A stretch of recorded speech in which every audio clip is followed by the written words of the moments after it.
मजा नहीं आ रहा है। मेरा बुझात बबुआ पीएम बनी है, कैसे पर ई पीएम बनी है हो। हमरा डाउटे बाई 2024 में तो पीएम बनी है हो। हमरा बुझात बबुआ पीएम बनी है, पर इ त कर्नाटक बिहार गईले तो कैसे ई त पीएम बनी है हो। बउआ पीएम बनी है, पर इ तो कैसे बनी है हो। मजा आया। और मैं नमस्कार, मेरा नाम है राजेश सिंह और आपका मेरे YouTube चैनल पे आप हार्दिक स्वागत है। आज हम जिस टॉपिक पे बात करेंगे वो है बीजेपी मुक्त दक्षिण भारत। तो चलिए बात करते हैं। कर्नाटक चुनाव के नतीजे आ चुके हैं और कांग्रेस भारी बहुमत से सरकार बनाने जा रही है। कौन सी कांग्रेस? वही कांग्रेस जिसको भाजपा सरकार या भाजपा ने कांग्रेस मुक्त भारत बनाने की प्रतिज्ञा ले रखी थी। अब जब कांग्रेस कर्नाटक जीत चुकी है तो अपने जो खरगे चच्चा हैं उनका बीजेपी पे तंज आया है कि ई बोल रहे थे कि हम कांग्रेस मुक्त भारत बनाएंगे, ई तो दक्षिण मुक्त भारत, बीजेपी मुक्त दक्षिण भारत हो गया।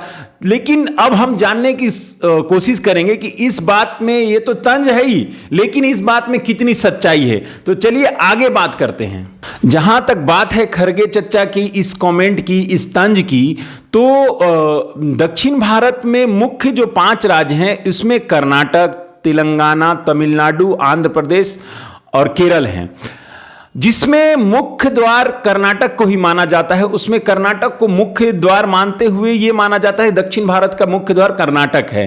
अब जब कर्नाटक बीजेपी हार गई है तो अब यह बोला जा सकता है कि हां, दक्षिण भारत बीजेपी के लिए दक्षिण भारत का द्वार बंद हो चुका है या दक्षिण भारत मुक्त, बीजेपी मुक्त दक्षिण भारत हो चुका है। जहां तक बात है तमिलनाडु की, तो तमिलनाडु में डीएमके की गठबंधन की सरकार है। उसके बाद बचा केरल। केरल में सीपीएम की नेतृत्व वाली एलडीएफ की सरकार है।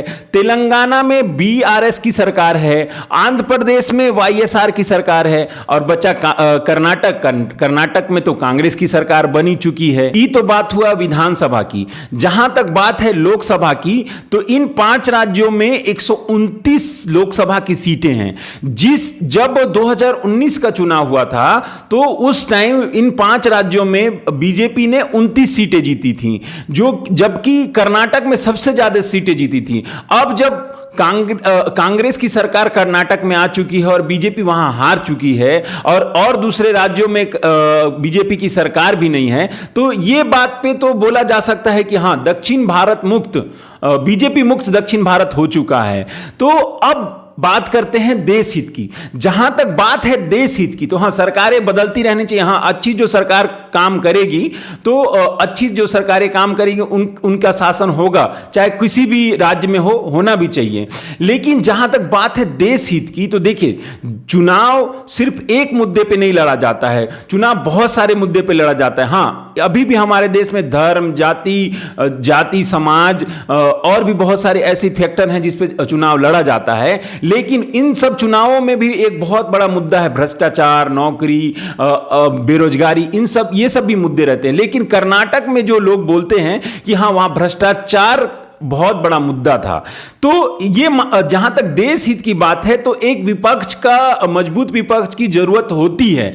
अब ये मान के चलिए कि हां, कर्नाटक में मजबूत विपक्ष था तो वो चुनाव लड़के जीत गया क्योंकि भ्रष्टाचार वहां बहुत था। हां, जहां तक बात है बीजेपी की दुखी होने की, तो बीजेपी वालों को ज्यादा दुखी होने की भी जरूरत नहीं है और ना कांग्रेस वालों को ज्यादा खुश होने की जरूरत नहीं है। अगर आप 5 साल अच्छा काम नहीं करेंगे तो जिस जनता ने आपको वहां पे अभी सरकार बनवाई है, वही जनता आपको फिर से विपक्ष में लाके खड़ा कर देगी। हां, जहां तक बात है बीजेपी की, तो वो उनको भी ज्यादा दुखी होने की जरूरत नहीं है, क्योंकि अगर आप अच्छे मुद्दे उठाएंगे और अच्छा विपक्ष का अच्छा भूमिका निभाएंगे तो फिर से आपकी सरकार बन जाएगी। और हां, जहां तक बात है आने वाले लोकसभा चुनाव की, तो अब जब बीजेपी मुक्त दक्षिण भारत हो चुका है, तो एक छोटा सा गाना मैं आपको सुनाना चाहूंगा।